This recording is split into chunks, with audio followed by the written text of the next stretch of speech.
नमस्कार, खबरें अभी तक देख रहे हैं आप और मैं हूं आपके साथ नासिर कुरैशी। 24 की खबर, क्योंकि 24 का शोर है पूरे देश में। 2023 में 5 राज्यों में विधानसभा के चुनाव हैं, लेकिन उस चुनाव में भी झलक 24 की नजर आ रही है। इस चुनाव को सत्ता का सेमीफाइनल कहा जा रहा है और 24 को लेकर लगातार दावे किए जा रहे हैं। खबरों की शुरुआत करते हैं। देश में बहुत सारी बातें चल रही हैं। वन नेशन वन इलेक्शन को लेकर भी लगातार चर्चाएं हो रही हैं। वन नेशन वन इलेक्शन को लेकर बुधवार को दूसरी बैठक हुई। इसमें केंद्रीय गृह मंत्री अमित शाह, पूर्व राष्ट्रपति रामनाथ कोविंद, कानून मंत्री अर्जुन राम मेघवाल, गुलाम नबी आजाद और लॉ कमीशन के चेयरमैन ऋतुराज अवस्थी भी मौजूद रहे। इस बैठक में वन नेशन वन इलेक्शन को किस तरह से लागू किया जाए और संविधान में कौन कौन से बदलाव करने होंगे, इस पर चर्चा की गई।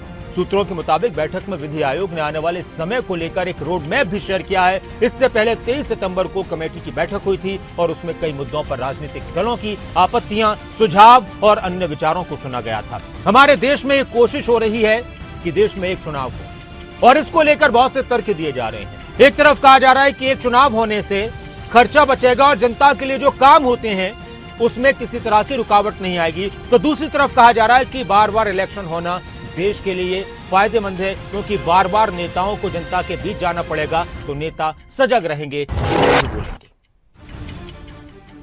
अब एक और अहम खबर, कांग्रेस महासचिव प्रियंका गांधी वाड्रा भी लगातार चुनाव प्रचार कर रही हैं और इस दौरान उन्होंने एक बार फिर सरकार पर, पीएम मोदी पर, केंद्र सरकार पर जमकर हमला बोला। उन्होंने कहा कि आज की सरकार केवल 2 उद्योगपतियों को बढ़ावा दे रही है, उन्हें देश की पूरी संपत्ति सौंपी जा रही है, जैसे हवाई अड्डे, बंदरगाह और बड़े बड़े पीएसयू उनको दिए गए हैं। बनाओ जो विश्व में प्रसिद्ध हो जाए, और उन्होंने किया।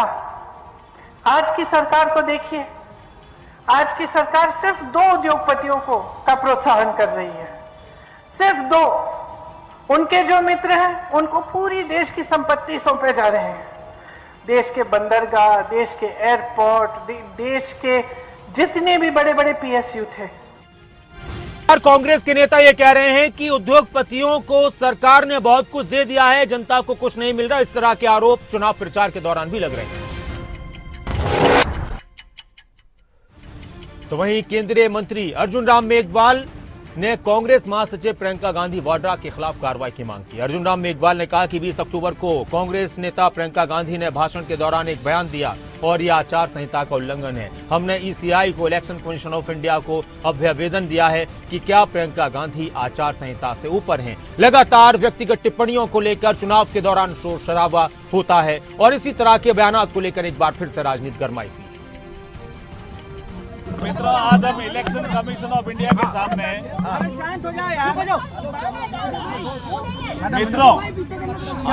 इलेक्शन कमीशन ऑफ इंडिया के सामने एक प्रतिनिधि मंडल के साथ हम मिले हैं कि 20 अक्टूबर को कांग्रेस की महासचिव प्रियंका गांधी ने एक स्टेटमेंट दिया भाषण के दौरान और उसने मॉडल कोड ऑफ कंडक्ट का उल्लंघन किया।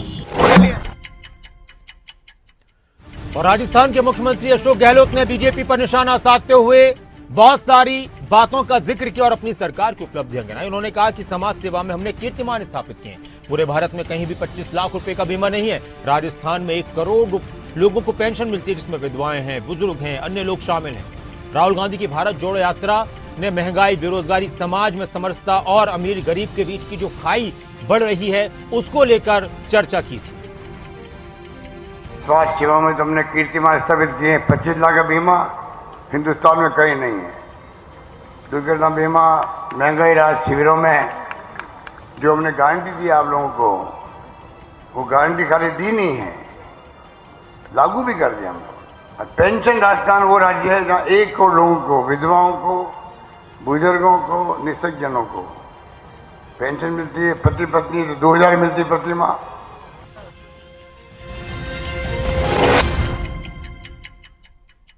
तो वहीं राजस्थान के भरतपुर जिले में एक व्यक्ति की ट्रैक्टर से कुचलकर मौत का मामला लगातार गरमाया हुआ है। केंद्रीय मंत्री अनुराग ठाकुर ने राजस्थान सरकार पर जमकर निशाना साधा और कहा कि यहां पर कोई कानून व्यवस्था नहीं है, लोगों की मौतें हो रही, कोई फर्क नहीं पड़ा, राज्य में कानून का कोई डर नहीं, इससे ज्यादा दुर्भाग्यपूर्ण कुछ नहीं हो सकता।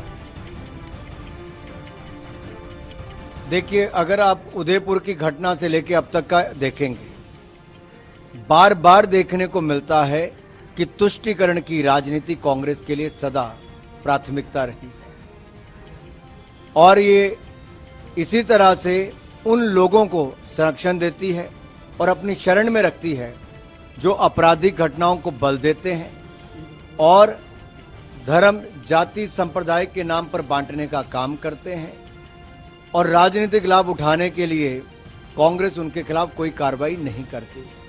और राजस्थान एक ऐसा उदाहरण है जहां कांग्रेस देश में इंडिया बनाम भारत को लेकर लगातार बातें सुनाई दे रही हैं। एक देश का नाम इंडिया, देश का नाम भारत, और अब एनसीईआरटी की किताबों में इंडिया नाम को हटाकर भारत करने की बातें निकलकर सामने आ रही है और इसको लेकर भी देश में कई तरह के आरोप प्रत्यारोप लग रहे हैं। राशिद अल्वी ने कहा कि बीजेपी के नेता इंडिया को भारत में बदलना चाहते हैं। 2024 के बाद इंडिया भी रहेगा और भारत भी रहेगा। उससे पहले भारत सरकार को चाहिए कि संविधान के अंदर बदले।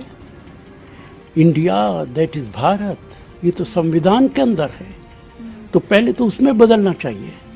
लेकिन 6 महीने का वक्त रह गया है। ये तमाम कमेटीज, ये तमाम बीजेपी के नेता जो अब इंडिया को भारत में बदलना चाहते हैं, 2024 के बाद इंडिया भी रहेगा और भारत भी रहेगा। तो इंडिया बनाम भारत किया जा रहा है, इस तरह के आरोप कांग्रेस के नेता लगा रहे हैं, जबकि बीजेपी के नेता कह रहे हैं कि इस पर राजनीति की जरूरत नहीं है। और इसी तरह का बयान रक्षा राज्य मंत्री अजय भट्ट ने दिया। रक्षा राज्य मंत्री अजय भट्ट ने इंडिया को भारत बदलने पर, भारत नाम को लेकर कांग्रेस के विरोध पर कहा कि कांग्रेस का काम विरोध जताना ही है। विपक्ष हमेशा अच्छे काम पर अड़ंगा अटकाता है और ये उनका काम है, वो इसको करते रहे। अगर कोई चीज अच्छी हो रही है तो उसमें किसी को विरोध करने की आवश्यकता तो नहीं होनी चाहिए। अब विरोध के लिए तो कुछ तो लोग कहेंगे, लोगों का काम है कहना। विपक्ष हमेशा जब भी पॉजिटिव काम होता है तो उसमें कुछ न कुछ अड़ंगे लगाते रहता है, वो कोई दिक्कत की बात नहीं है। इसीलिए वो हमेशा नीचे को जा रहे हैं। अभी देखा एयर स्ट्राइक हुआ, थैंक यू मोदी जी किसी ने नहीं कहा। सर्जिकल स्ट्राइक हुआ, थैंक यू मोदी जी किसी ने नहीं कहा। आप देख रहे हैं अब आपका आदित्य L1 इस समय चक्कर लगा रहे हैं सूर्य भगवान के, उसमें भी धन्यवाद नहीं दिया है। आपने देखा कि हम ऐसी जगह चंद्रयान चले गया जहां कोई गया ही नहीं, मोदी जी को धन्यवाद नहीं दिया। हम तो स्कूली पाठ्य पुस्तकों में इंडिया को भारत से बदलने की एनसीईआरटी के पैनल की सिफारिश पर शिवसेना उद्धव ठाकरे गुट की सांसद प्रियंका चतुर्वेदी ने कहा कि एनसीईआरटी के लोगों की बड़ी जिम्मेदारी रही है कि हमारा इतिहास क्या रहा है, किस प्रकार की लड़ाई हमने लड़ी है, किस प्रकार से हम संविधान बनाकर आगे चल रहे हैं, ये बताएं। संविधान में लिखा है कि इंडिया जो कि भारत है, इसे इंडिया बनाम भारत बनाना गलत है। देखिए, देश का ये दुर्भाग्य है कि आज इंडिया वर्सेस भारत बनाए दे रहे हैं। एनसीईआरटी के जो लोग हैं, मेंबर्स हैं, उनकी एक बहुत बड़ी जिम्मेदारी होती है कि आने वाली पीढ़ी को, आने वाली सदी को अब इंडिया और भारत के बारे में क्या हमारी परंपरा रही है, क्या हमारी सिविलाइजेशनल हिस्ट्री रही है, वैल्यू रही है, और आते आते किस तरीके से हमने इतिहास में लड़ाई लड़कर अंग्रेज़ों से छुटकारा पाया है और अपना संविधान बनाकर अपने प्रजातंत्र के उसूलों पे चले हैं। इंडिया दैट इज़ भारत हमारे संविधान में लिखा हुआ है, डॉक्टर BR अम्बेडकर ने लिखा है। आप उसको इंडिया बनाम भारत। मध्य प्रदेश में चुनाव का शोर बहुत जोर शोर से सुनाई दे रहा है। बीजेपी और कांग्रेस के नेता अब लगातार एक दूसरे पर जमकर वार पलटवार कर रहे हैं। मुख्यमंत्री शिवराज सिंह चौहान ने एक बार फिर कांग्रेस पर निशाना साधा और कहा कि कांग्रेस अब टिकट बदल कांग्रेस बन गई है। कांग्रेस ने घबराकर कई जगहों पर टिकटों में बदलाव किया है। कांग्रेस की हालत बहुत ही अजब गजब हो गई है। बीजेपी को जन समर्थन मिल रहा है और हम लोग जनता के सहारे आगे बढ़ रहे हैं। मध्य प्रदेश में कांग्रेस की तरफ से जो टिकट बदली गई है उसको लेकर लगातार बीजेपी के नेता कांग्रेस पर हमलावर हैं और बीजेपी नेताओं का ये कहना है कि ये इस बात को दर्शाता है कि जनता बीजेपी के साथ है। वहीं कांग्रेस के नेता कह रहे हैं कि इस बार मध्य प्रदेश से बीजेपी जा रही है, कांग्रेस आ रही है। अब कांग्रेस बन गई है टिकट बदल कांग्रेस। घबरा के कई जगह कांग्रेस ने टिकट बदल दिए है, तो कांग्रेस की हालत तो बड़ी अजब गजब हो गई है और आगे क्या होने वाली ये भी देखते रहिए। किसानों का मुद्दा, गरीबी का मुद्दा हमारे देश में चुनाव के दौरान गूंजता है। केंद्रीय मंत्री अनुराग ठाकुर ने कहा कि प्रधानमंत्री नरेंद्र मोदी के नेतृत्व में कैबिनेट की बैठक में किसान हितैषी सरकार ने फैसला लिया है कि अंतर्राष्ट्रीय बाजार में बढ़ती हुई खादों की कीमतों का प्रभाव हम भारत के किसानों पर नहीं पड़ने देंगे। आगामी रबी मौसम जो कि 2023-24 का, इसके लिए नाइट्रोजन के लिए, फास्फोरस के लिए और पोटाश के लिए, सल्फर के लिए सब्सिडी प्रदान की जाएगी। प्रधानमंत्री नरेंद्र मोदी जी के नेतृत्व में कैबिनेट की बैठक हुई और उसमें एक बार फिर किसान हितैषी सरकार ने निर्णय लिया है कि अंतर्राष्ट्रीय बाजार में बढ़ती हुई फर्टिलाइजर की कीमतों का प्रभाव हम भारत के किसानों पर नहीं पड़ने देंगे। तो भारत के किसानों के साथ सरकार और उस हिसाब से फैसले ले जा रहे हैं केंद्रीय मंत्री अनुराग ठाकुर ने ये बात कही। दिल्ली में कांग्रेस के राज्यसभा सांसद जयराम रमेश ने कहा कि कांग्रेस पार्टी की तरफ से सलमान खुर्शीद, माणिक राव ठाकरे, रेवंत रेड्डी, उत्तम कुमार रेड्डी और मैंने चुनाव आयुक्त से मुलाकात की। हमने 8 ज्ञापन दिए हैं, 8 चीजों के बारे में शिकायत की है। पहली शिकायत केंद्रीय गृह मंत्री के खिलाफ, दूसरी शिकायत छत्तीसगढ़ के कवर्धा में असम के मुख्यमंत्री के खतरनाक बयान के खिलाफ और तीसरी शिकायत केंद्र सरकार के रथ प्रभारी बनाने की अधिसूचना के खिलाफ। इलेक्शन कमिश्नर से मिले, तीनों इलेक्शन कमिश्नर सीसी मौजूद थे। हमने 8 ज्ञापन दिए हैं, 8 शिकायतें की है। पहला शिकायत केंद्रीय गृह मंत्री के खिलाफ था, उनके एक बयान को लेकर छत्तीसगढ़ में उन्होंने बयान दिया है, उसके बारे में हमने एक ज्ञापन दिया है। दूसरा ज्ञापन असम के मुख्यमंत्री जिन्होंने एक खतरनाक बयान दिया है, वो भी। असम के मुख्यमंत्री को लेकर भी लगातार कांग्रेस के नेताओं की तरफ से, विपक्ष के नेताओं की तरफ से निशाना साधा जा रहा है। उनका एक बयान काफी चर्चाओं में रहा कि शरद पवार सुप्रिया सुले को हमास के साथ लड़ाई के लिए गाजा भेज दें। वहीं दूसरी तरफ सांसद संजय राउत जो शिवसेना उद्धव ठाकरे गुट के सांसद, उन्होंने एक बार फिर बीजेपी पर हमला बोला और कहा कि जहां भाजपा की सरकार नहीं है वहां पर बीजेपी के नेता राज्य में स्थिरता पैदा कर रहे हैं, क्षेत्रवाद जातिवाद को बढ़ावा दिया जा रहा है। इसका जिम्मेदार कौन? जहाँ बीजेपी की सरकार नहीं है, वहाँ आप क्षेत्रवाद को बढ़ावा दे रहे हैं। आप तेलंगाना में जाकर क्या कर रहे हो? जब महाराष्ट्र में उद्धव ठाकरे जी की सरकार थी तो आप क्या कर रहे थे? आप पश्चिम बंगाल में जाकर क्या बोल रहे हो? जहाँ आपकी सरकार नहीं है वहाँ आप उस राज्य में अस्थिरता पैदा कर रहे हो।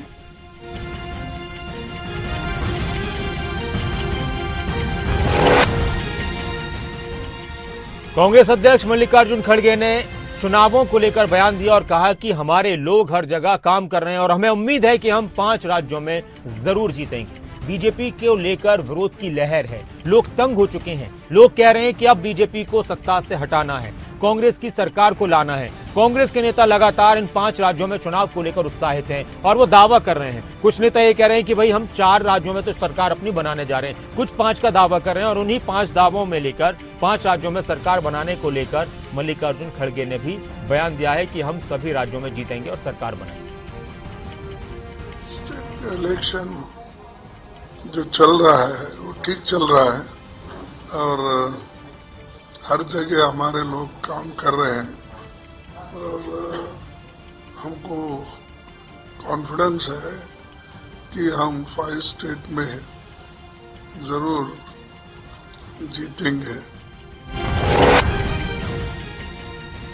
तो दूसरी तरफ बीजेपी के नेता भी कह रहे हैं कि हम बनाएंगे सरकार, 5 राज्यों में हम ही सरकार बनाएंगे। उत्तर प्रदेश के उप मुख्यमंत्री ब्रजेश पाठक ने भी यही कहा और उन्होंने कहा कि जनता भाजपा के साथ है, भाजपा का वोट प्रतिशत बढ़ रहा है, हम मध्य प्रदेश में फिर से भारी बहुमत के साथ आ रहे हैं। विपक्षी गठबंधन को लेकर भी उन्होंने निशाना साधा और कहा कि विपक्ष का जो गठबंधन है वो केवल सत्ता के लिए है और सत्ता के लिए जो गठबंधन बना है उससे जनता प्रभावित नहीं होगी। उन्होंने कहा कि 5 राज्यों में भारी बहुमत के साथ बीजेपी की सरकार बनेगी क्योंकि बीजेपी की सरकार सबका साथ सबका विकास के मंत्र को लेकर काम करती है। 5 राज्य के चुनाव में भारतीय जनता पार्टी बहुत कुशलता के साथ अपने कार्यकर्ताओं को लेकर के माननीय प्रधानमंत्री नरेंद्र मोदी जी की गरीब कल्याण योजनाओं को लेकर के जनता के बीच में है और जनता का आशीर्वाद भारतीय जनता पार्टी के साथ है। दिन प्रतिदिन भाजपा का वोट प्रतिशत बढ़ा है। मध्य प्रदेश में हम प्रचंड बहुमत से पुनः आ रहे हैं।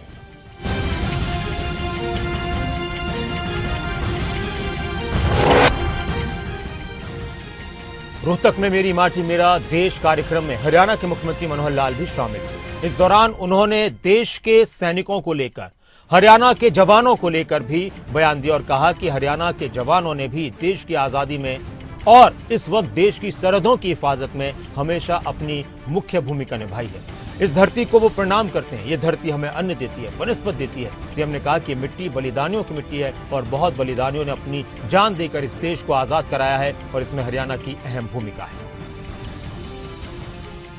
बलिदानियों ने बलिदान दे करके देश को आजाद कराया और इसमें मैं हरियाणा की भूमिका को तो आज विशेष मानता हूं कि देश में हमारी आबादी मात्र 2% है, लेकिन आज देश की रक्षा करने के लिए जो हमारी सेनाएं हैं, उन सेनाओं में सब मिला करके आज हमारी 11% की भागीदारी है। 11% की बहुत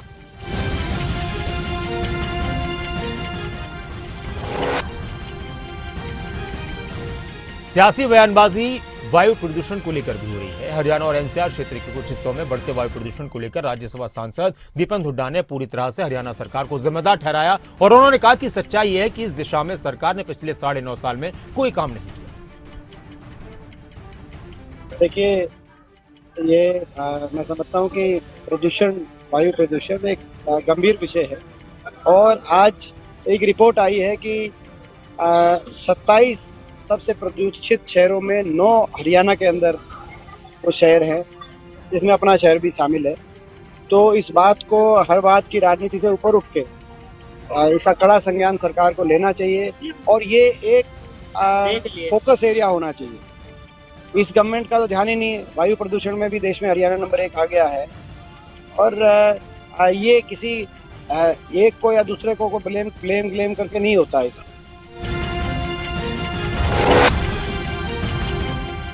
वायु प्रदूषण के मुद्दे पर दिल्ली के मंत्री सौरभ भारद्वाज ने भी बयान दिया और उन्होंने कहा कि प्रदूषण पूरे उत्तर भारत से जुड़ी समस्या है। इससे निपटने के लिए केंद्र सरकार को सभी राज्यों को साथ में लेकर काम करना चाहिए। आपको मालूम है कि पंजाब, हरियाणा में वायु प्रदूषण को लेकर सियासत होती है, बयानबाजी होती है। हरियाणा और दिल्ली को लेकर भी इसमें कई बार आपने देखा होगा कि बयानबाजी निकलकर सामने आती है और एक बार फिर से इस मौसम में वायु प्रदूषण को लेकर आरोप प्रत्यारोप का दौर शुरू हो चुका है। देखिए, मेरा मानना ये है कि प्रदूषण पूरे उत्तर भारत की समस्या है। कभी उत्तर प्रदेश के किसी शहर में प्रदूषण बहुत ज़्यादा होता है, कहीं भी हरियाणा के शहर को नंबर 1 माना जाता है, कभी राजस्थान का कोई शहर जो है दुनिया के अंदर नंबर 1 पे जाता है। तो पूरे उत्तर भारत की समस्या के लिए सभी राज्यों और केंद्र सरकार को मिलकर काम करना पड़ेगा। देखिए,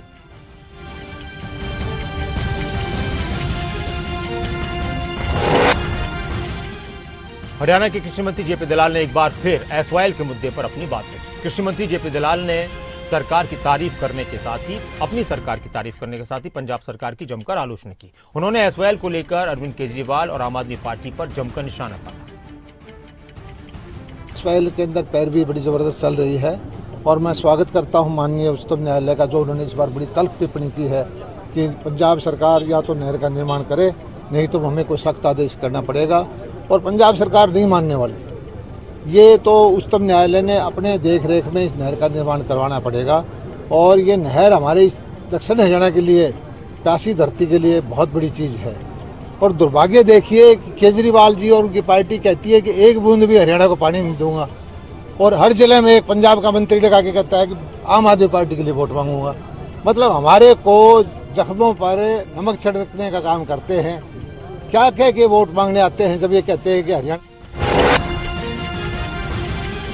हरियाणा के कृषि मंत्री जेपी दलाल ने कांग्रेस को खुली चुनौती दी है। उन्होंने कहा कि मुझ पर कोई भ्रष्टाचार का आरोप सिद्ध कर दिखाए। अगर कोई मुझ पर भ्रष्टाचार का आरोप सिद्ध करता है तो मैं इस्तीफा दे दूंगा। अबे कहीं 2 पैसे का नाम मेरे पर दाग लगता हो तो मैं बाहर डाले पंचायत करके इस्तीफा कौन कागज में दस्तखत कर दूंगा। बिल्कुल भगवान के दया से जान दड़िया, कहीं कोई मेरी रुचि नहीं बात में। कहीं आप बता दो, अबे कहीं 2 पैसे का नाम मेरे पर दाग लगता हो तो मैं बाढ़ डाले पंचायत करके इस्तीफा कौन कागज में दस्तखत दूंगा। बिल्कुल भगवान के दया से जान दड़िया, कहीं कोई मेरी रुचि नहीं।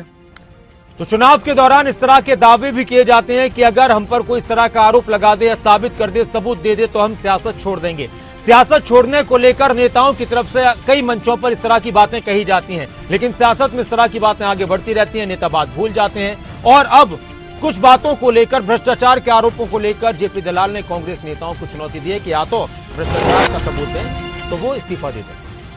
और हिमाचल प्रदेश में प्राकृतिक आपदा से काफी नुकसान हुआ, इसको लेकर अभी तक लगातार उस पर चर्चा हो रही है। कांग्रेस और बीजेपी के नेताओं ने एक दूसरे पर निशाना साधा। मुख्यमंत्री सुखविंदर सिंह सुक्खू ने एक बार फिर कहा कि केंद्र सरकार की तरफ से जो मदद मिलनी चाहिए थी हिमाचल को, वो मदद नहीं मिली है और ये मुद्दा भी चुनाव में उठेगा, इसमें कोई शक नहीं है। सामना कर रहे हैं, इस आर्थिक संकट का सामना कर रहे हैं। और मैं जब बजट बनाने बैठा तो मैंने दिन रात मेहनत करके एक ऐसा बजट प्रस्तुत करने की कोशिश की जो हमारी दिशा और दशा को तय करेगा। हम चाहते हैं कि हमारी अर्थव्यवस्था पटरी पर आए और 4 साल में हमारी अर्थव्यवस्था पटरी पर आने की संभावना है। और जैसे ही हमें सरकारी कर्मचारियों को हमने एक वादा किया था और वो वादा कोई राजनीतिक रूप का फायदा उठाने के लिए नहीं था। हिमाचल बीजेपी कोर कमेटी के सदस्य और विधायक सुंदरनगर के विधायक राकेश जम्वाल ने कहा कि मुख्यमंत्री सुखविंदर सिंह सुक्खू का पूर्व सीएम जयराम ठाकुर पर दिल्ली जाने से डरने का बयान देना हास्यास्पद है। उन्होंने कहा कि विधायकों को साथ लेकर दिल्ली जाने की प्रथा कांग्रेस पार्टी में होगी। हिमाचल प्रदेश में भारतीय जनता पार्टी के जयराम ठाकुर नेता प्रतिपक्ष हैं, इसलिए जयराम ठाकुर को विधायकों को दिल्ली ले जाने की जरूरत नहीं। बयान के जयराम ठाकुर जी दिल्ली जाने से डरते हैं और केंद्र से प्रदेश के लिए मदद लाने के लिए वो विधायकों को लेकर जाएं। मुझे लगता है कि ये प्रथा कांग्रेस में होगी। भारतीय जनता पार्टी हिमाचल प्रदेश में विधायक दल के नेता के रूप में, नेता प्रतिपक्ष के रूप में जयराम ठाकुर जी हैं। उनको विधायकों को ले जाने की जरूरत नहीं, लेकिन वो स्वयं दिल्ली में गए। दिल्ली में केंद्रीय मंत्री नितिन गडकरी जी से मिले और हिमाचल में जो 4 लेन और नेशनल हाईवेज की जो हालत थी उसको लेकर केंद्रीय मंत्री जी को अवगत करवाया। और दिल्ली में महाराष्ट्र के मुख्यमंत्री एकनाथ शिंदे के बयान पर शिवसेना नेता प्रियंका चतुर्वेदी ने कहा कि वो जानते हैं कि लोगों का समर्थन महाविकास अघाड़ी के साथ है और वो ये भी जानते हैं कि जब चुनाव होंगे तो महाराष्ट्र की जनता उन्हें धूल चटा देगी। ये हमारी तुलना हमास, ISIS या किसी से भी कर लें, सही मायने में असली देशद्रोही वो हैं जो चुनी हुई सरकारों को गिरा रहे हैं। सिर्फ 37 दलों का अलायंस नहीं है, इनके साथ 3 दल और हैं। दल नहीं कहूंगी, राजनीतिक भले ही ना हो, वो एक इम्पोर्टेंट इंडिपेंडेंट एजेंसीज थी जो भारतीय जनता पार्टी की सेवा में लग गई हैं। वो कौन सी हैं? ED है, CBI है, IT है। तो यही हो गया है। तो इनके इलेक्शन टूल किट में ये 3 हैं। तो जो भी विपक्षी दल नेता हैं उनके ऊपर आरोप लगाइए, उनके ऊपर बेबुनियाद आरोप लगाइए, जो सिद्ध नहीं हो सकते, साबित नहीं हो सकते हैं, वो आरोप लगाइए, फिर उनके लिए पूरी लीगल प्रक्रिया शुरू कर दीजिए। ये कुछ नहीं है, कोई तथ्य नहीं है, कोई सत्य नहीं है। और आपने CBI को छोड़ा है, पहले ED की शुरुआत की, तो ये मैं कहूंगी उनका इलेक्शन